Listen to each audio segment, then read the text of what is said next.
कहीं कोई खबर नहीं, सब ठंडा। इससे तो अच्छा है अखबार वाले पूरा कागज निकालते, छपाई का खर्चा तो बच जाता। क्यों? इश्तिहारों में भी कुछ नहीं? तुम्हारे हिसाब से तो दुनिया भर की बेहतरीन खबरें इश्तिहारों में ठूसी रहती है। इश्तिहार भी सब ठंडे। एक आदमी विधवा से शादी करना चाहता है, अब कुंवारी को छोड़कर विधवा से शादी करने की क्यों ठानी, ये बात मेरी समझ में नहीं आई। जरूर कोई बुरी नियत होगी। क्यों बुरी नियत है? ये काम तो कोई निस्वार्थ समाज सेवक ही कर सकता है। और कोई खबर? एक बीमा कंपनी ने बड़े बड़े हरफों में इश्तिहार दिया है कि वो पति पत्नी का एक ही बीमा करेगा, और इस जोड़े में कोई भी किसी को कैसे भी इस दुनिया से टिकट कटवा दे तो दूसरे को बीमे की सारी रकम मिलेगी। ये भी कोई बात हुई? इन बीमा कंपनियों ने तो जीना मुश्किल कर दिया। क्यों? इसमें भी कोई बुरी नियत छुपी हुई है? बीमा कंपनी का कोई अपना स्वार्थ ना, लेकिन दूसरों के मन में कुकर्म करने की इच्छा जगाना ये एक पुण्य काम नहीं। औरतों के मन में ऐसे पाप करने की इच्छा कभी नहीं आ सकती। ये तो सिर्फ मर्दों का ही काम है। अच्छा, रुको रुको, सुनो कोई ऊपर आ रहा है, लेकिन इतनी तेजी से क्यों? पुटीराम, जरा दरवाजा खोलना।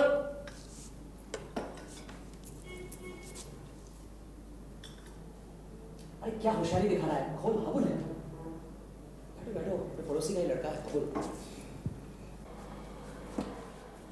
क्या बात है हाबुल? मुकेश भैया, रेखा मर गई।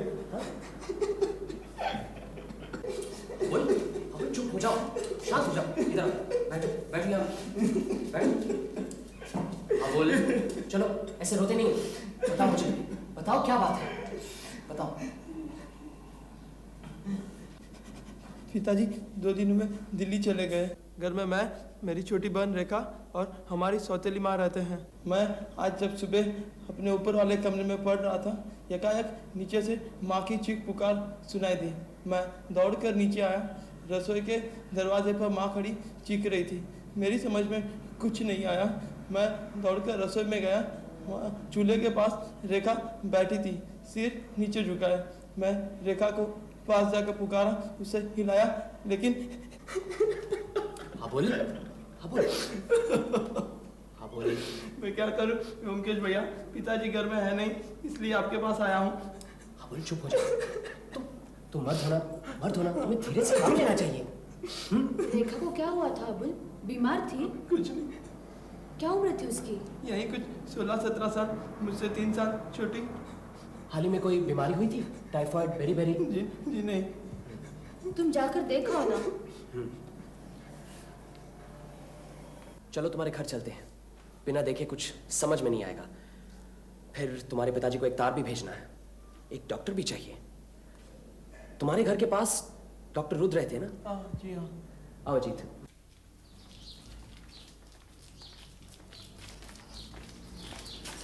माँ,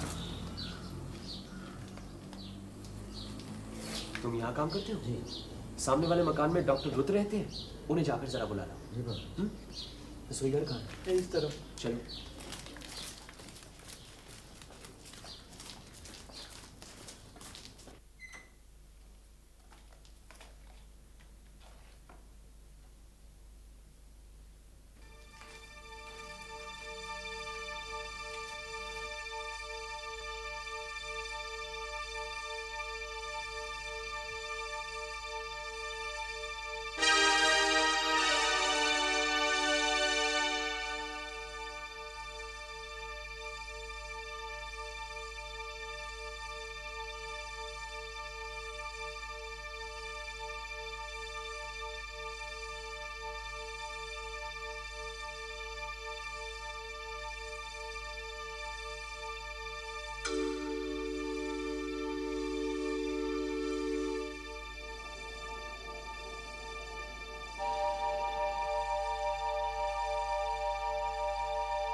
दियसलाई जलाकर चूल्हा जलाते वक्त यकायक मृत्यु हुई है।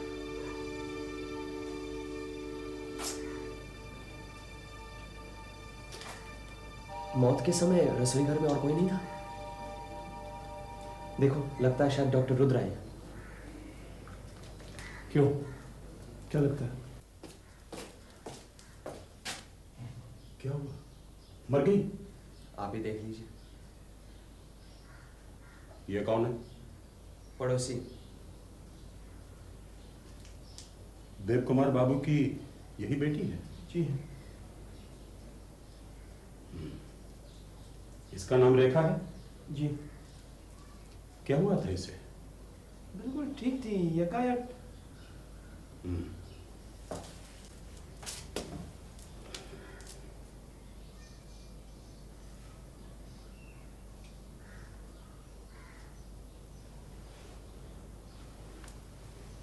मौत करीब 2 घंटे पहले हुई है, क्योंकि रिगर मॉर्टिस शुरू हो गया है। मौत की वजह क्या है, आप बता सकते हैं? बिना ऑटोप्सी के कुछ भी कहना बहुत मुश्किल है। मेरा ख्याल है अब मेरा यहां कोई काम नहीं, मैं चलता हूं। मेरी फीस 32 रुपए मेरे घर भिजवा दीजिएगा। और हाँ, पुलिस को इन्फॉर्म करना मत भूलिएगा, क्योंकि मौत संदेहजनक है। अबुल, अपने नौकर को बुलाना जरा। अरे कागज सर।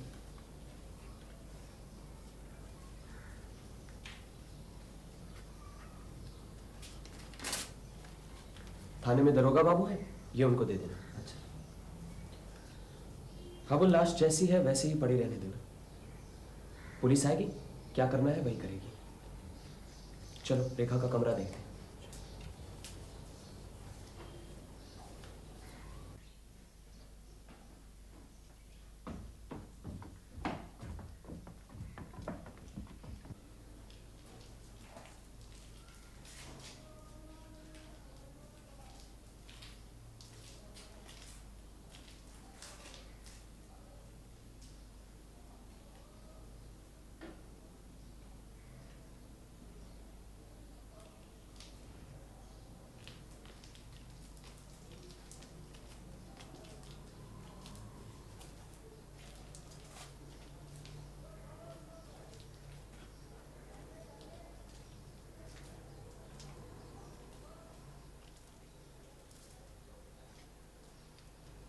ये सामने वाला मकान डॉक्टर रुद्र का?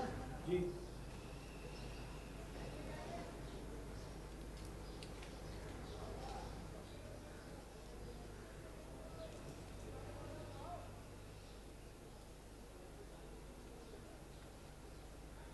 अबुल, ये चिट्ठी तुम्हारी बहन की लगती है, जरा पढ़कर देखना तो क्या लिखा है। नंतुदा, हमारी शादी की बातचीत टूट गई है। तुम्हारे पिताजी 10,000 दहेज मांग रहे हैं। पिताजी इतना रुपया नहीं दे सकते। मैं किसी और से शादी नहीं कर सकती, यह तुम्हें मालूम है। लेकिन इस घर में मैं और नहीं रह सकती। तुम्हारे पिता के डॉक्टर खाने में कई तरह के जहर होंगे। तुम मुझे कोई जहर ला कर दो न भी दोगे तो मैं किसी भी उपाय से मरूंगी। मैं और जीना नहीं चाहती। रेखा, मुझे मालूम था यही होगा। रेखा, आत्महत्या करें। ये नंतू कौन है? नंदू डॉक्टर रुद्र का लड़का है। रेखा के साथ उसकी शादी की बातचीत चल रही थी। उसके बाप ने 10,000 दहेज मांग कर रेखा की जिंदगी बर्बाद कर दी। इधर यहाँ बैठो, बैठो इधर, बैठो बैठो। जो होना था सो हो गया। मेरी बहन के अलावा मेरा कोई नहीं है। माँ नहीं है, पिताजी को अपने काम से फुर्सत नहीं है। परेशान मत हो, अभी पुलिस आ जाएगी, उससे पहले तुम्हारे माँ से बातचीत करनी है। आ जाओ, चलो उठ।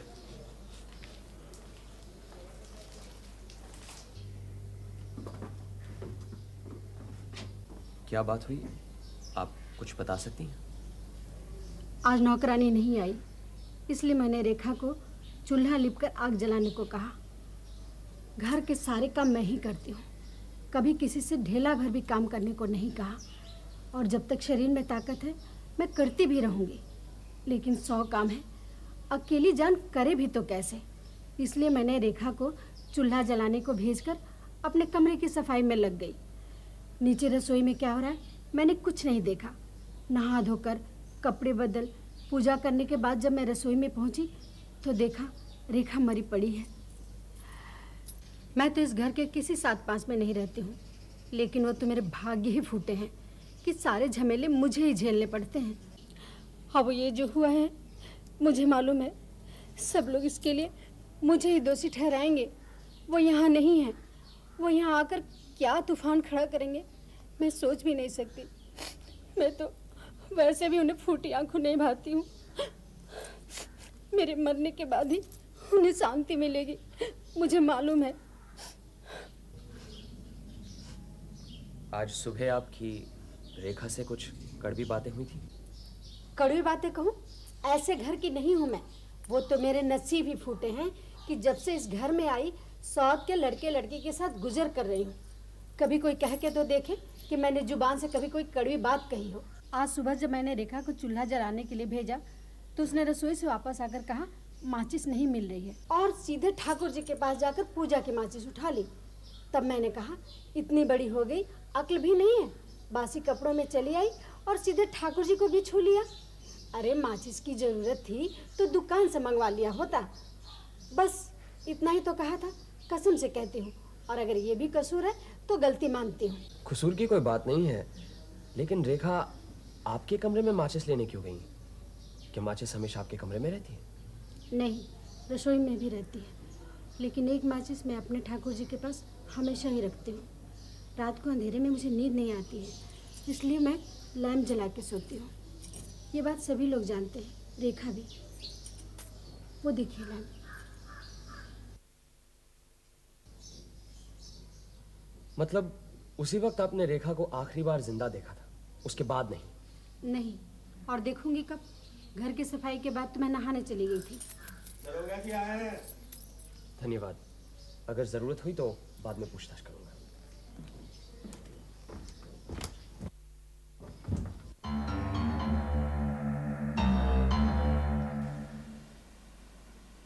देखो देखो, अखिल भारतीय साइंस कांग्रेस में हमारे हाबुल और रेखा के पिताजी प्रोफेसर देव कुमार सरकार ने एक लंबी स्पीच दी। क्या कहते हो? कहा है भारतीय वैज्ञानिकों की विज्ञान से रुचि नहीं है, ये धारणा बिल्कुल गलत है। इसका ज्वलंत उदाहरण है हमारा प्राचीन भारत। विज्ञान का बीज मंत्र भारत में ही हुआ है, लेकिन वर्तमान में हमारी दशा सोचनीय है। फिर भी सारी असुविधाओं के बावजूद हम अपनी छोटी लेबोरेटरीज में जो कुछ चमत्कार कर रहे हैं उसे प्रोत्साहन, आर्थिक सहायता और सहानुभूति चाहिए। फिर हम भी दिखा सकते हैं कि भारतीय वैज्ञानिक विश्व के अन्य वैज्ञानिकों से कहीं भी कम नहीं है। आर्थिक सहायता क्यों, क्या हुआ? ये हाबुल दिखने में तो बुद्धिमान लगता है, लेकिन इसके पिता वैज्ञानिक होकर भिखारियों की तरह ये रोने धोने का भाषण क्यों दे रहे हैं? क्यों, इस भाषण से क्या वो बुद्धिमान नहीं लगते? ऐसी बात नहीं है, लेकिन फिर से शादी करना कोई बुद्धिमानी का परिचय तो नहीं। कब मिले थे तुमसे? 1-2 बार देखा है उन्हें, तार पहुंच गया होगा। आज आ जाना चाहिए उन्हें। तुम्हें क्या लगता है, रेखा ने आत्महत्या की है? तुम्हें क्या लगता है? आत्महत्या ही होगी, चिट्ठी में तो साफ लिखा है। हाँ, लेकिन आत्महत्या हुई कैसे? जहर खाकर, ये भी तो चिट्ठी में लिखा है। अरे इस चिट्ठी में लिखा जरूर है, लेकिन चिट्ठी जहां पहुंचनी थी वहां पहुंची नहीं, लिखने वाले के तकिए के नीचे रह गई। फिर जहर कहां से मिला? चिट्ठी में तो ये भी लिखा था कि जहर न मिलने पर किसी और तरीके से। लेकिन चिट्ठी भेजने से पहले ही दूसरा तरीका अपना लिया, क्या ये मुमकिन है? फिर चूल्हा जलाते जलाते कोई आत्महत्या नहीं करता। रेखा की मौत हुई है अकस्मात, जैसे आसमान से बिजली गिरी हो। देखा नहीं तुमने? बैठी की बैठी रह गई, माचिस की तीली हाथ में ही जलकर राख हो गई। फिर कैसे हुई ऐसी मौत? यही तो समझ में नहीं आ रहा।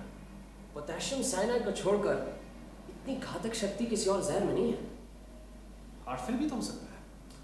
हाँ, यही संभावना जोर पकड़ती जा रही है, लेकिन मन नहीं मानता। इतनी कम उम्र में हार्ट फेल। चलो कल डॉक्टर की रिपोर्ट से पता चल जाएगा। अंदर आ जाइए, दरवाजा खुला है। नमस्ते, मेरा नाम मनमथनाथ रुद्र है।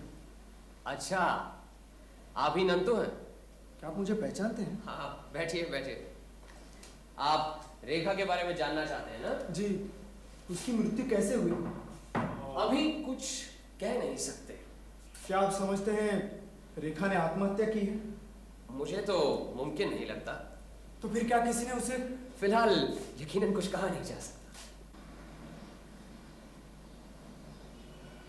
आपने शायद सुना होगा, रेखा के साथ मेरी। हाँ, मैंने सुना है। मैं उसे बचपन से प्यार करता हूँ। जब वो 7 साल की थी तब से मैं उसके घर जाया करता था। लेकिन जब शादी की बात हुई तब पिताजी अड़ गए। ऐसी शर्त रखी कि शादी टूट गई। मैंने भी फैसला कर लिया, पिताजी की मर्जी के खिलाफ ही शादी करूंगा। इस बात पर हमारा झगड़ा भी हुआ। उन्होंने कहा मुझे घर से निकाल देंगे, लेकिन मैं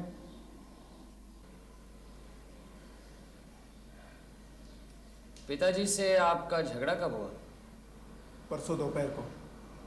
पर मैंने साफ कह दिया कि रेखा के अलावा मैं किसी और से शादी नहीं करूंगा। आपके पिताजी इस शादी के खिलाफ क्यों थे? वो चाहते थे मेरी बड़े खानदान में शादी हो, जहां से उन्हें काफी रुपया मिले। लेकिन ऐसा क्यों हुआ बमकेश बाबू? रेखा को मारकर किसी को क्या फायदा?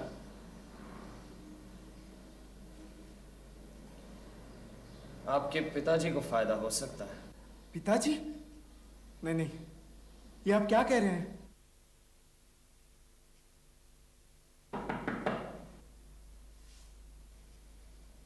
कौन है?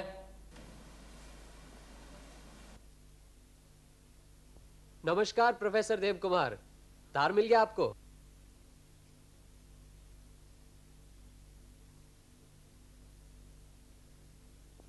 यह बदमाश यहां क्या कर रहा था? मुझसे मिलने आया था। लड़की की जान लेकर भी इसका पेट नहीं भरा? यह और इसका बाप दोनों नरपिशाच हैं। रुपए के लिए घटिया से घटिया काम करने से भी नहीं चुकेंगे। आप बैठिए बैठिए बैठिए।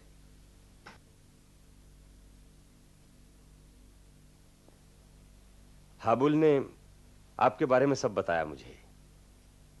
आपने जो हमारी मदद की उसके लिए बहुत बहुत धन्यवाद। क्या कह रहे हैं आप? अगर मदद की भी तो पड़ोसी के नाते यह हमारा कर्तव्य है। फिर भी आप इतने व्यस्त आदमी हैं। अच्छा, क्या हुआ था रेखा को? कुछ समझ में आया? घर पर कोई ठीक से बता नहीं पा रहा। कुछ कह नहीं सकते प्रोफेसर, देखते हैं डॉक्टर की रिपोर्ट में क्या निकलता है। अगर मेरे पास रुपया होता तो इस केस की छानबीन का भार मैं आपको सौंपता, लेकिन क्या करूं, मेरे पास इतना रुपया है ही नहीं। ये आप क्या कह रहे हैं? आप तो... नहीं व्योमकेश बाबू, बिना फीस दिए मैं किसी की मदद लेना नहीं चाहता। पुलिस पहले ही तहकीकात कर रही है, जो भी करना होगा वही करेगी। और फिर तहकीकात से क्या होगा? मेरी बेटी तो मुझे वापस नहीं मिलेगी। धन्यवाद व्योमकेश बाबू, मैं चलता हूं।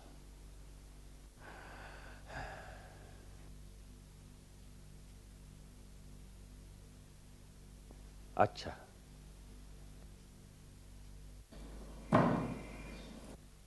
चलो, एक शंका का समाधान तो हुआ। मेरा ख्याल था प्रोफेसर अपनी पहली पत्नी के बच्चों से प्यार नहीं करते, लेकिन कम से कम अपनी बेटी से तो बहुत प्यार करते हैं। अरे, ये सिगार यहीं भूल गए? भुलक्कड़ मिजाज के है बेचारे। डॉक्टर रुद्र पर बहुत बिगड़े हुए थे। कल इंस्पेक्टर बिरेन से मिलना है। आइए ब्योमकेश बाबू, मैं आपका इंतजार कर रहा था। डॉक्टर की रिपोर्ट आ गई है। बार बार मुआयना करके भी मौत की वजह का मालूम नहीं चल सका। शरीर में कहीं कोई चोट का निशान भी नहीं है, पेट में जहर भी नहीं मिला, हार्ट भी नॉर्मल और हेल्दी है। यकायक स्नायु मंडली के अपने काम बंद कर देने की वजह से यह मौत हुई है। अब यह केस कॉर्नर्स कोर्ट में जाएगा, वहां से अज्ञात वजह से मौत की राय दी जाएगी। और फिर हमारी मर्जी। हम ये तहकीकात जारी भी रख सकते हैं और इसे बंद भी कर सकते हैं। मेरे ख्याल से तहकीकात जारी रखनी चाहिए। क्यों? आपको किसी पर शक है क्या?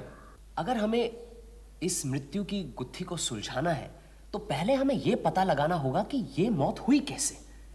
जब तक कि हमें इसका पता नहीं लगेगा, इस पर या उस पर शक करने से कोई फायदा नहीं है। लेकिन डॉक्टर की रिपोर्ट से जब कुछ पता ही नहीं लगता तो डॉक्टर ने तो सिर्फ रेखा की लाश का मुआयना किया है, लेकिन लाश के अलावा हम और भी बहुत कुछ जान सकते हैं। और अगर डॉक्टर को किसी चीज के बारे में पता नहीं लगता, वो हम भी नहीं जान पाएंगे। ऐसी तो कोई बात नहीं। ये बात तो है।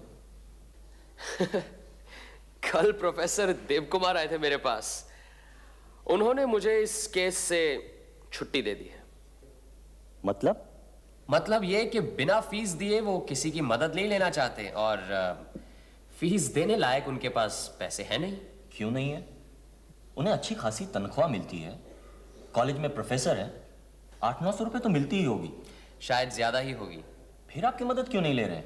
किसी को आड़ में रखने की कोशिश तो नहीं कर रहा है? हाँ, ये हो सकता है। किसको आड़ में रखेंगे? अपनी पत्नी को या अपने लड़के को? प्रोफेसर ने आपको छुट्टी दे दी होगी, लेकिन अगर जरूरत पड़ी तो मैं आप ही के पास आऊंगा। जी जरूर, मैं पूरी मदद करूंगा आपकी। और फिर मेरा तो इस केस से संबंध हाबुल की वजह से है। Very good. मैं आपके पास परसों सुबह आऊंगा। बिल्कुल। चाय वाय तो पिलाएंगे ना? जी जरूर, मैं आपका इंतजार करूंगा 9 बजे। अच्छा। ब्योमकेश बाबू कहाँ हैं? अंदर है, आप बैठिए, मैं बुला लाता हूँ।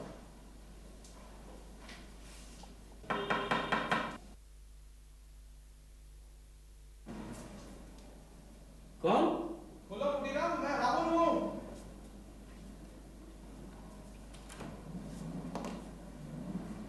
अरे नमस्ते दरोगा बाबू। नमस्ते भाई, कैसे हो? बस मैं ठीक हूँ। आइए इंस्पेक्टर बिरेन। अरे पुटीराम, चाय भिजवा दो, और सुनो, साथ में कुछ खाने पीने के लिए भी भेज दो। हाँ बोल, घर पे सब ठीक ठाक तो है ना? सब ठीक है। पिताजी आज पटना जा रहे हैं। अच्छा। वहाँ यूनिवर्सिटी में लेक्चर देना है। अरे रुको तो सही, बैठो ना। नहीं ब्योमकेश बाबू, मैं तो बस यही बताने आया था। पिताजी से कुछ कहना है? नहीं कुछ नहीं, जाने दो उन्हें। काम में लगे रहेंगे तो जरा जी बहल जाएगा।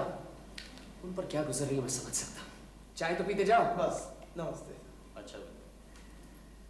और बताइए इंस्पेक्टर, डॉक्टर रुद्र से मिले? हाँ मिला। पूरा माया का लोभी और निष्ठुर डॉक्टर है। सुना है पैसों की वजह से उसके 2-3 मरीज बिना इलाज के ही मर गए। रेखा के साथ उसके लड़के की शादी की बात थी। शादी तोड़ने के इरादे से उसने 10,000 रुपये मांगे। उसे मालूम था कि प्रोफेसर इतनी बड़ी रकम तो जुटा नहीं पाएगा, और शादी टूट गई। रेखा की मौत के बाद वो लड़का अपने बाप से लड़कर घर छोड़कर चला गया। वो अब भी यही समझता है कि रेखा की मौत की वजह उसका बाप ही है। लेकिन मेरे ख्याल से इस मामले में डॉक्टर रुद्र पर कोई आरोप नहीं लगाया जा सकता। शायद आपका कहना ठीक ही है। लीजिए, चाय आ गई। अरे अजीत, तुम सरकारी डॉक्टर से मिले थे ना? जरा इंस्पेक्टर बिरेन को बताना क्या कहते हैं वो। डॉक्टर अपनी रिपोर्ट के बाहर कुछ नहीं कहना चाहते, लेकिन उन्होंने एक बात कही। उनका कहना है कि किसी भी अनजाने जहर का धुआं नाक के अंदर जाने से मृत्यु हो सकती है, जिसका पता पोस्टमार्टम की रिपोर्ट से नहीं चलता। ये भी डॉक्टर की एक थ्योरी है। उनका कहना है कि वो गलत भी हो सकते हैं। प्रोफेसर देवकुमार से मिले? आज जा रहे हैं? हाँ मिला। उनकी आर्थिक हालत वाकई अच्छी नहीं है। लगता है दुनियादारी के मामले में बिल्कुल नावाकिफ हैं। अब लड़की की शादी के लिए 7-8 हज़ार रुपये खर्च करना भी उनके लिए एक बहुत बड़ी समस्या बन गई थी। कॉलेज के प्रोविडेंट फंड से उन्होंने उधार की अर्जी भी दी थी। खैर वो शादी ही टूट गई। कॉलेज से उन्हें काट कूट कर कुल 880 रुपये मिलते हैं। लेकिन सुनकर ये ताज्जुब होगा कि उस 880 रुपये में से एक मोटा हिस्सा बीमा कंपनी को भेज जाता है। 50,000 का बीमा करवाया है। 50,000 का बीमा? कब किया? 1 साल से ऊपर हो गया। जॉइंट पॉलिसी है, अपनी और अपनी पत्नी के नाम। दूसरी पत्नी है, अगर वो गुजर जाए तो उनकी विधवा पत्नी को कोई तकलीफ ना हो, शायद इसीलिए।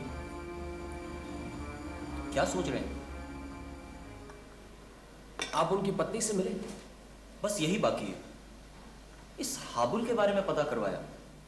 बड़ा अजीब सा लड़का है, कॉलेज नहीं जाता, बस यूं ही घूमता फिरता रहता है, और अभी मुझे यहाँ से देखकर भाग गया। आप हाबुल की तरफ से बेफिक्र रहिए, यहाँ से तो सीधा थाने ही जाएंगे ना। ठीक है, मैं जरूरत पड़ी तो वहां आ जाऊंगा, नहीं तो टेलीफोन कर दूंगा। मुझे जरा बाहर जाना है।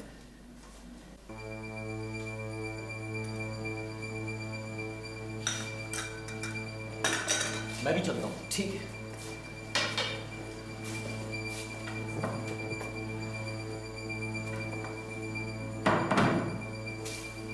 तुम्हें हो क्या गया? इंस्पेक्टर को न्योता हम नहीं दिया था। चलो जल्दी, हाबुल के घर जाना है। प्रोफेसर देव कुमार को पटना जाने से रोकना है। क्यों?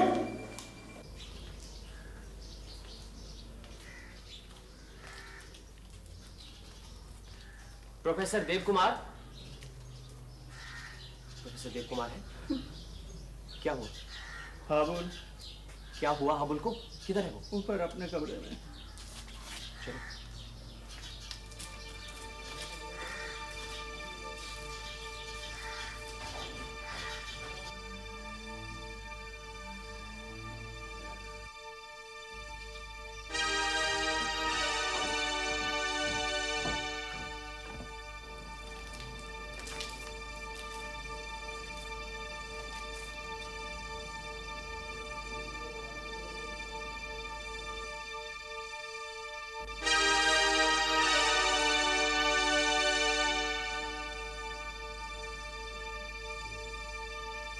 बिल्कुल इसी तरह रेखा की मौत हुई थी।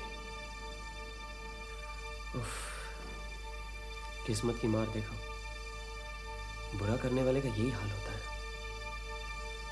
क्या हुआ?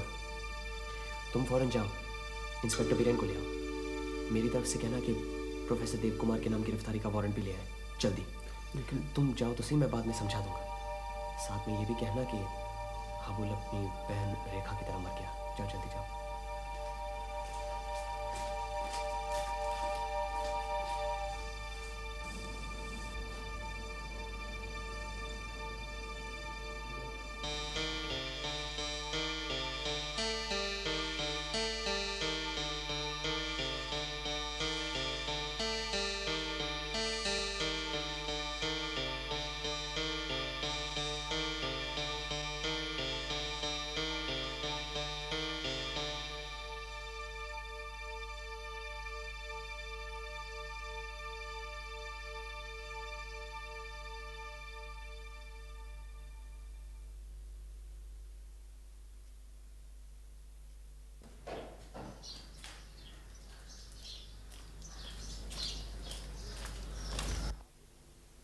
हुआ क्या था? हाबुल छुप छुप के सिगरेट पिया करता था। कई बार खरीद कर मैंने हिला के दिया। आज माचिस नहीं थी उसके पास। उसने कहा माचिस ला दो, तो मैं माचिस लेने गया बाजार में। मुझे और भी कई काम थे। माचिस लाने में देर हो गई। जब मैं माचिस लेकर आया तब वो अपने कमरे में खत्म हो चुका था। फिर तुमने क्या किया? प्रोफेसर साहब आज ही पटना जाने वाले थे। उनको बताया, वो फौरन ऊपर गए और वहां उनको देखकर रोने लगे। वो माचिस कहाँ है जिससे हाबुल ने सिगरेट जलाई थी? वो तो साहब ने उसके हाथ से ले ली थी। अच्छा, उस वक्त माँ जी कहाँ थी? रसोई घर में। प्रोफेसर देव कुमार कहाँ है? अपने कमरे में।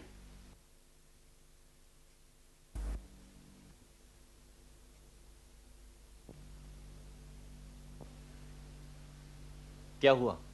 वारंट लाए? जी हाँ।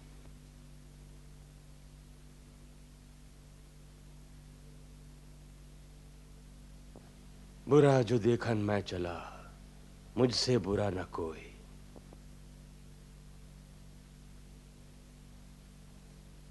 प्रोफेसर देव कुमार, आपके नाम वारंट है। आप आ गए, अच्छा ही किया। मैं खुद ही थाने जा रहा था। लीजिए, पहनाइए हथकड़ी। उसकी कोई जरूरत नहीं, हम तो सिर्फ आपको बताने आए हैं।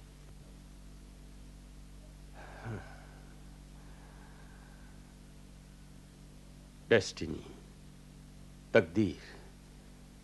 नहीं तो हाबुल भी क्यों उसी माचिस की डिबिया से तीली निकाल ले गया? क्या सोचा था, क्या हो गया? सोचा था रेखा की धूमधाम से शादी करूंगा, हाबुल को विदेश पढ़ने भेजूंगा, अपने लिए अप टू डेट लेबोरेटरी बनाऊंगा। देव कुमार बाबू, मुझे आपकी माचिस चाहिए। डरिएगा नहीं, मैं आत्महत्या नहीं करूंगा। अपने लड़के को मारा, लड़की को मारा, अब मैं खूनी आसामी की तरह फांसी के तख्ते पर लटकना चाहता हूं। माचिस की डिबिया मुझे दीजिए। इसमें केवल 5 तीलियां हैं, लेकिन सावधान, एक एक तीली मृत्युवान जैसी है, जलते ही फौरन मौत, जैसे मेरे दोनों बच्चों की हो गई।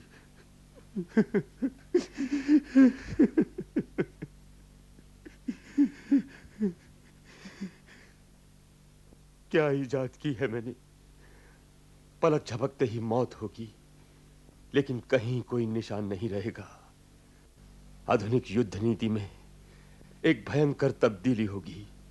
यह विष नहीं है, एक महामारी है, लेकिन बुरा जो देखन मैं चला। प्रोफेसर देवकुमार, मेरे ख्याल से अब चलना चाहिए। हाँ।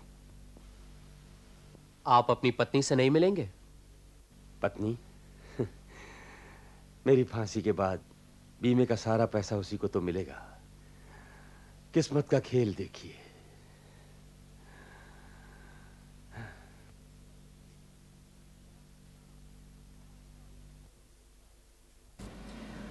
अंग्रेजी में एक फिक्रा है, vengeance coming home to roost. Professor Devkumar के साथ भी कुछ ऐसा ही हुआ। भाग्य की विडंबना देखो, अपनी पत्नी को मारना चाहते थे, 2 बार उन्होंने अपना अचूक अग्निबाण छोड़ा, और दोनों बार ही अग्निबाण लगा उनके प्यारे पुत्र और पुत्री को। लेकिन ये अग्निबाण उनके हाथ लगा कैसे? साइंटिस्ट तो थे ही, एक्सपेरिमेंट करते करते एक नया आविष्कार कर लिया। एक ऐसा आविष्कार जिसकी जरूरत रोजमर्रा की जिंदगी में नहीं थी, लेकिन जिसका एक भी अंश अगर दुनिया में किसी भी बड़ी ताकत को, जापान, अमेरिका, जर्मनी, अगर उन्हें पता लग जाता तो वो फौरन अपने कारखानों में ये जानलेवा जहर बनाना शुरू करते थे। इसीलिए प्रोफेसर देवकुमार ने इस आविष्कार की चर्चा किससे की नहीं। वे चाहते थे कि खुद इस पर और एक्सपेरिमेंट हो, और इस तरह के एक्सपेरिमेंट गोपनीय ढंग से करने के लिए अपनी खुद की एक लेबोरेटरी होनी चाहिए ना। लेकिन इसके लिए रुपया भी तो चाहिए। जो लोग मानसिक मेहनत करते हैं उन्हें सांसारिक जीवन में शांति चाहिए, लेकिन छुआछूत, पूजा पाठ मानने वाली और हमेशा कचकच करने वाली दूसरी पत्नी ने प्रोफेसर देवकुमार का जीना मुश्किल कर दिया था। अमूमन कोई अपनी स्त्री की हत्या करने की बात नहीं सोचता, लेकिन अगर कोई ऐसा सोचता है तो हमें समझ लेना चाहिए कि बात बर्दाश्त से बाहर पहुंच गई है। अब इस घातक जहर का आविष्कार प्रोफेसर देवकुमार ने किया, और मेरा ख्याल है कि तभी उन्होंने ऐसा सोचा होगा कि अपनी स्त्री को रास्ते से हटा देना चाहिए। इन्हीं दिनों अखबारों में पति पत्नी का इकट्ठा बीमा करने की योजना के बारे में उन्होंने पढ़ा। एक के मर जाने से दूसरे को सारा रुपया मिल जाएगा। यही मौका था, इस तरह का बीमा करके अपनी पत्नी का खात्मा कर सके तो एक बार से 2 फायदे हो सकेंगे। प्रोफेसर देवकुमार ने पूरे 50,000 का बीमा कराया। कोई जल्दबाजी नहीं की जिससे कि बीमा कंपनी को शक हो। फिर 1 साल इंतजार किया। अपनी पत्नी पर जहर आजमाने के लिए एक नायाब तरीका निकाला। एक वैज्ञानिक मस्तिष्क इस तरह सोच सकता है। उन्हें मालूम था कि जहर में आग लगने से जो धुआं निकलता है उसका छोटे से छोटा अंश भी अगर नाक में जाए तो कोई बच नहीं सकता। इसीलिए उन्होंने माचिस की तीली के मुंह पर जहर लगा दिया। अब कोई भी ये तीली जलाएगा वहीं खत्म हो जाएगा। तभी दिल्ली में विज्ञान कांग्रेस का अधिवेशन शुरू हुआ था। उन्होंने सोचा यही मौका है। उन्हें पता था कि उनकी पत्नी रोज सवेरे पूजा के लिए माचिस से दिया जलाती है, अब ये माचिस पूजा घर में ही रहती है और इस माचिस का और कोई इस्तेमाल तो होता नहीं। सो उन्होंने इस माचिस की डिबिया में एक जहरीली तीली डाल दी और वो दिल्ली चले गए। अब 4-5 दिनों में कभी ना कभी घातक तीली का इस्तेमाल तो करेगी ना उनकी पत्नी। तब प्रोफेसर देव कुमार दिल्ली में होंगे और उन पर कोई शक भी नहीं करेगा। सब ठीक ही था, लेकिन किस्मत में कुछ और ही लिखा था। अपनी पत्नी की जगह उनकी अपनी बेटी चूल्हा जलाकर मारी गई। प्रोफेसर देव कुमार दिल्ली से वापस आए। अब लड़की की अचानक मौत से अपनी पत्नी पर उनका गुस्सा दुगना हो गया। उन्होंने ठान ली कि अगर लड़की गुजरी गई है तो उनकी पत्नी को जिंदा रहने का कोई हक नहीं। फिर उन्होंने पटना जाने का प्रोग्राम बनाया। इस बार उन्होंने सारी की सारी जहरीली तीलियां उसी माचिस की डिबिया में डाल दी, लेकिन वो पटना नहीं जा सके। हाबुल को सिगरेट पीने का शौक था। वो अक्सर अपने कमरे में बैठा चोरी छुपे सिगरेट पिया करता था। इस बार घर में माचिस नहीं थी। उसने नौकर से कहा बाजार से ले आ। नौकर को आने में देर हो गई और उसने बगल में अपनी मां के कमरे से वही माचिस से दियसलाई जलाई। हाँ, अच्छा ये बताओ, प्रोफेसर देवकुमार ही अपराधी हैं, ये तुम्हें कब पता चला? जब मैंने सुना कि उन्होंने 50,000 का जॉइंट बीमा कराया है। उससे पहले रेखा के पोस्टमार्टम से पता चल चुका था कि मौत जहर से नहीं हुई है। तब इस नतीजे पर पहुंचा कि मौत जैसे भी हुई हो उसे आज के वैज्ञानिक नहीं जानते। अब हमारे सामने 2 वैज्ञानिक थे, एक डॉक्टर रुद्र और प्रोफेसर देव कुमार। हो सकता है इनमें से किसी को भी वो अज्ञात जरिया मालूम हो। ऐसी सूरत में ज्यादा शक डॉक्टर रुद्र पर ही पड़ता था। भाई डॉक्टर हैं, जहर से उनका वास्ता पड़ता है। और प्रोफेसर देव कुमार अगर आविष्कार करता होते तो अपनी लड़की पर यह जहर क्यों आजमाते? हालांकि डॉक्टर रुद्र घटिया किस्म के इंसान हैं, लेकिन पड़ोस की लड़की जो सिर्फ उनके लड़के से प्यार करती है, इसी बात पर खून क्यों करेंगे? यह बात कुछ हजम नहीं हो रही थी। हाँ, ये बात तो है। अजीत, तुम तो लेखक हो। तुम्हें प्रोफेसर देव कुमार के इस केस में एक दर्दनाक व्यंग नहीं नजर आ रहा? इंसान ने जब पहली बार दूसरे की हत्या करने के लिए हथियार बनाया, उसी दिन से उसने अपनी मौत की खाई खोद ली। आज दुनिया में जो चोरी छुपे हिंसक और प्राणघातक जहर बनाए जा रहे हैं, यही जहर किसी दिन सारी मानवता को ध्वंस कर देगा। ऐसा नहीं लगता?